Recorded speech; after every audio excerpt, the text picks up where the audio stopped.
युतीच्या घोषणेनंतर मनसे, शिवसेना, युबीटी पक्षातील कार्यकर्त्यांमध्ये मोठा उत्साह. राज ठाकरे आणि उद्धव ठाकरे यांनी घेतलेल्या संयुक्तिक पत्रकार परिषदेत आगामी मनपा निवडणुकीत केलेल्या युतीच्या घोषणेनंतर नाशिकमध्ये एकच जल्लोष. आशयाने पोस्टर घेऊन कार्यकर्त्यांनी ढोल ताशावर धरला ठेका.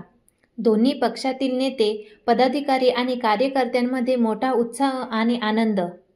फटाके फोडून ढोल ताशाच्या गजरात दोन्ही पक्षातील पदाधिकारी आणि कार्यकर्ते यांनी ठेका धरत केला आनंदोत्सव. मनसे, शिवसेना पक्षातील कार्यकर्त्यांमध्ये मोठा उत्साह. आज माननीय राजसाहेब ठाकरे आणि उद्धव साहेब ठाकरे महाराष्ट्रामध्ये एकत्र झालेले आहेत. दोन्ही पक्ष एकत्र झालेले आहेत. संपूर्ण महाराष्ट्र वाट बघत होता हे दोघं भाऊ एकत्र कधी होतील आणि आज मोठा सुवर्ण संधी, सोन्याचा दिवस आहे एवढंच सांगेल. आणि सगळ्या महाराष्ट्राने दोन्ही साहेबांमागे उभं राहावं.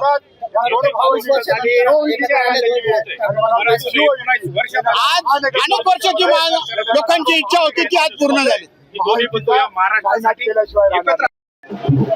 आज युतीची घोषणा झाली आहे त्याने पूर्ण महाराष्ट्रभर जनता खुश आहे. त्या महाराष्ट्र जनतेला ते हवं होतं.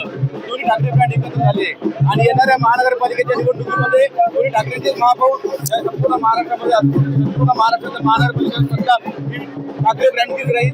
महाराष्ट्र नवनिर्माण सेना आणि उद्धव बाळासाहेब ठाकरे शिवसेना पक्षाची सत्ता राहील. खरं तर 22 वर्षानंतर आज आयोग आलेला आहे. ठाकरे खरं तर याचं सर्व श्रेय दोन्ही ठाकरे बंधूंनाच जातं. कारण दोन्ही ठाकरे बंधू नुसतं मुंबई करता नाही, संपूर्ण महाराष्ट्र करता एकत्र झाले. खरं तर नाशिकमध्ये गोष्ट झाली तर आपलं कसं ठरलं नाही ते सर्व अजून त्याची मीटिंग बाकी आहे पण ते होऊन जाईल लवकर. झालेलं आहे.